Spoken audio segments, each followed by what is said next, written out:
Prezados ouvintes, aqui fala Gilda Pinto. Iniciamos mais um momento de breve reflexão espírita, enfocando a obra para uso diário do Espírito Joanes, na psicografia de Raul Teixeira e sob a edição da Frater, editora de livros espíritas. Estamos no penúltimo capítulo da obra, às vésperas de encerrar nossas singelas abordagens através dessa formidável obra. O capítulo 29 intitula-se Cuide da sua saúde, onde comenta Joanes no dia a dia gigantesco número de nós que vive com muita desatenção em sua saúde, que temos desrespeitado os recursos do corpo físico e mais, que proporcionamos cotidianamente agressões contra este veículo físico, concedida por nosso Criador e Pai para a evolução da sua criatura. E o benfeitor amigo faz uma lista enorme destas agressões ao santuário material do espírito encarnado, para usar a linguagem do espírito André Luiz.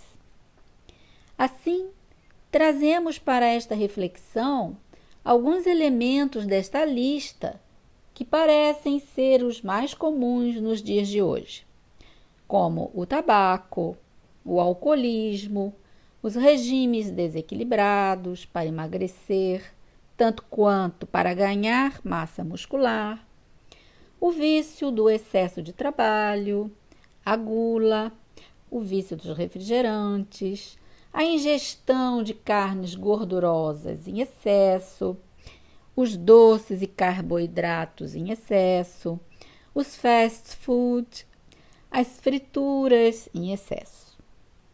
Isto só para dar exemplo dos mais comuns que lembramos, visto que a lista é realmente grande. Mas o importante neste capítulo não é ressaltar a lista de agressões, porque essa, cada um de nós conhece bem a sua, mas sim a chamada de atenção que o benfeitor nos faz para os descasos que infligimos à nossa veste física e que causam danos mais cedo ou mais tarde e que pode não ter retorno. Geralmente, a criatura humana só acorda quando está frente a um pesadelo, quer dizer, quando a casa cai, como dito popular. Joanes convoca-nos ao autocuidado, lembrando a função primordial do corpo físico humano, a evolução, quando bem utilizado. O corpo material foi construído por nós, espíritos, ao longo de milhões e milhões de anos. Portanto, segundo o nosso benfeitor, ele é o maior talento que Deus nos tem oferecido para alcançar os mais altos fins do espírito. Para darmos atenção ou valor a algo ou alguém, sempre é bom conhecermos o objeto de atenção e valor, quando então teremos uma ideia melhor do que vamos dedicar nossos melhores sentimentos. Assim é com relação ao corpo físico. Joanes nos diz que grande parte de nós negligencia o cuidado com seu principal instrumento de trabalho, envolvidos que ficamos com as tarefas em vários setores da nossa vida cotidiana, nas casas religiosas, no trabalho profissional, em nossa casa particular, etc. E também acontece quando nos preocupamos demais com a reforma moral e esquecemos do espírito.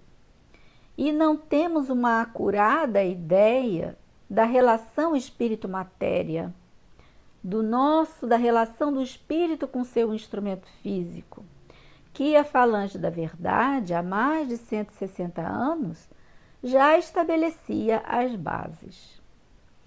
Muitas vezes até sacrificamos o corpo, pensando que assim poderíamos alcançar elevação espiritual mais rápido. Mas isso não é o que o Espiritismo nos diz.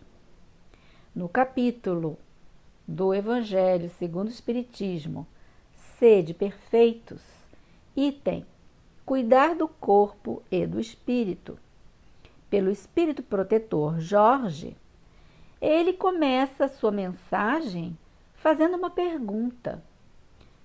Consistirá na maceração do corpo a perfeição moral?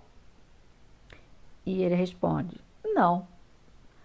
Começarei por demonstrar a necessidade de cuidar-se do corpo, que influi de maneira muito importante sobre a alma. Para que essa prisioneira viva, aqui, alma, ele está querendo dizer o espírito encarnado. Então, para que essa prisioneira do corpo, prisioneira viva do corpo, se expanda e chegue a conceber a liberdade, aqui no sentido liberdade de pensar e agir no mundo, tem o corpo de estar sadio, bem disposto. Então ele afirma que nem se deve dar importância somente ao espírito e nem somente ao corpo. Os dois modos de pensar e de sentir estão equivocados, diz o Espírito Jorge. E continua, o Espiritismo demonstrando as relações que existem entre o corpo e a alma, diz que espírito e corpo estão em dependência mútua, por isso importa cuidar de ambos. Amai, pois, a vossa alma, porém, cuidai igualmente do vosso corpo, instrumento daquela. E ele termina sua mensagem asseverando que a perfeição espiritual só será conseguida com a submissão da nossa vontade, quer dizer, tornarmos-nos dóceis e humildes à vontade de Deus. Vejamos quão grave é o desrespeito com o veículo físico, que está sendo objeto da reflexão do benfeitor Joanes. Daí, este amigo espiritual nos aconselhar moderação em tudo, tanto com o corpo, tanto com o espírito, pois a moderação é filha do equilíbrio.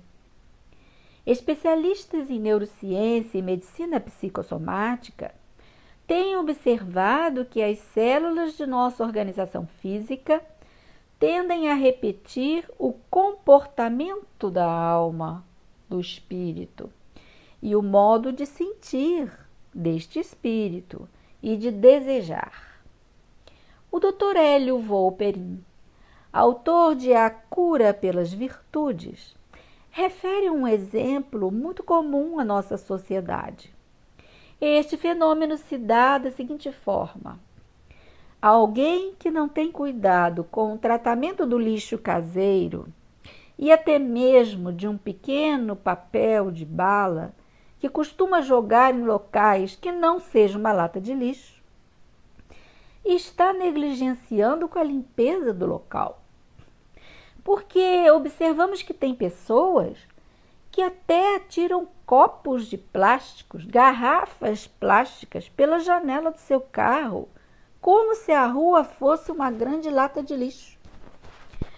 O que, entre outras coisas, essa pessoa está ensinando às suas próprias células?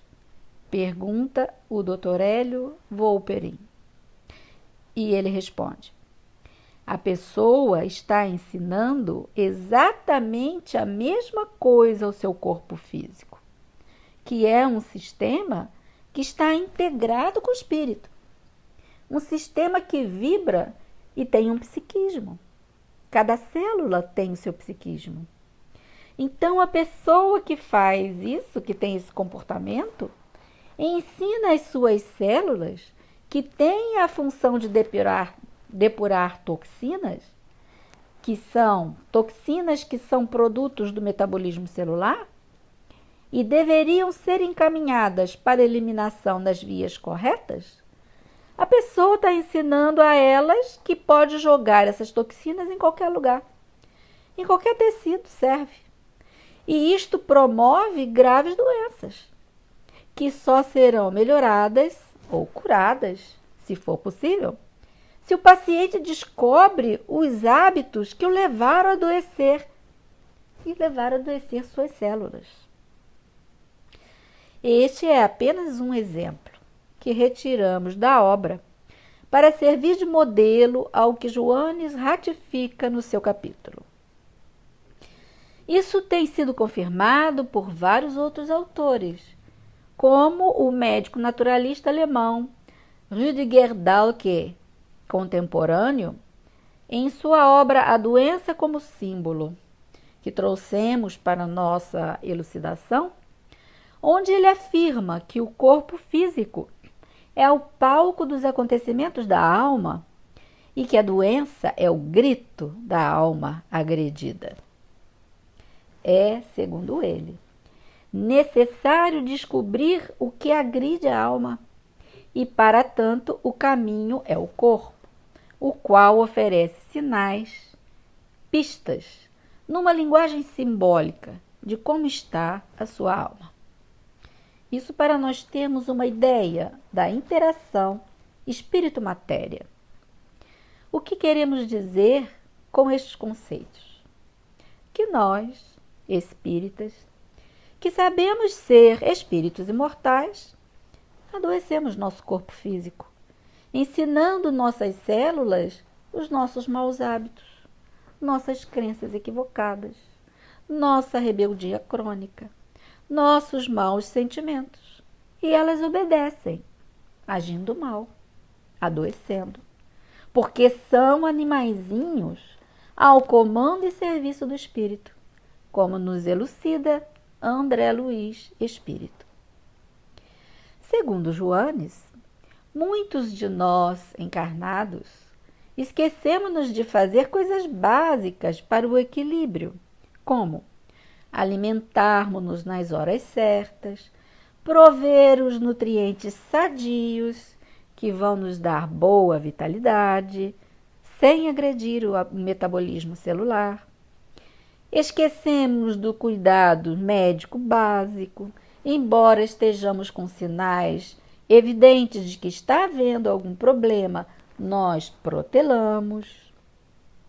Por outro lado, existe a supervalorização do corpo na atualidade. Um verdadeiro culto à forma física unicamente, fruto da ideia materialista, que não acredita na existência da alma, ou, se acredita, não crê nas consequências morais, porque acha que a alma fica em algum lugar e não volta mais à vida do corpo. A consequência disso é a supervalorização da veste física, que deve estar sempre esplendorosa, com bons músculos, com formas perfeitas, com pele maravilhosa, nem que para isso tenha que tomar anabolizantes e outras coisas mais. Mas aqui, Joanes está escrevendo para os espíritas, que às vezes agem assim também, esquecendo-se de que estamos aqui apenas de passagem. Esquecemos-nos da moderação, do equilíbrio em tudo. A Falange da Verdade, no Livro dos Espíritos, questão 369, já tinha sido categórica ao afirmar que o espírito encarnado necessita dos órgãos físicos íntegros, porque são instrumentos de manifestação das faculdades da alma, e que se encontra subordinada ao desenvolvimento e grau de perfeição desses órgãos. Aqui, grau de perfeição significa de bom estado geral. é em função de toda essa responsabilidade com a nossa vida na Terra que Joanes nos convoca a não fazermos exageros de qualquer tipo que seja, a não usar medicamentos sem ter sido prescrito pelo médico, a cuidar das necessidades fisiológicas do corpo, sem hipocondria neurótica, mas também sem negligência. E como sempre, sem esquecer o cuidado de nós enquanto espíritos, o ser imortal, a quinta essência divina que orquestra tudo isso. Daí, não esquecer a oração, a meditação, a nutrição da alma, da mente com as boas leituras, assim como a ação generosa, o serviço constante a favor do outro. Dessa forma, amigas e amigos que nos têm acompanhado nas reflexões, conquistaremos de certo a boa saúde relativa, porque ainda não estamos em harmonia espiritual total, visto que a saúde perfeita somente alcançaremos quando vivermos a plenitude espiritual. Até lá, cultivemos as orientações de nosso Joanes, quando assevera: viva o seu dia a dia com a visão de que você é o responsável por seu estado geral de saúde ou doença, como senhor de suas células corporais, como você sabe que é. Muita paz e saúde a todos nós.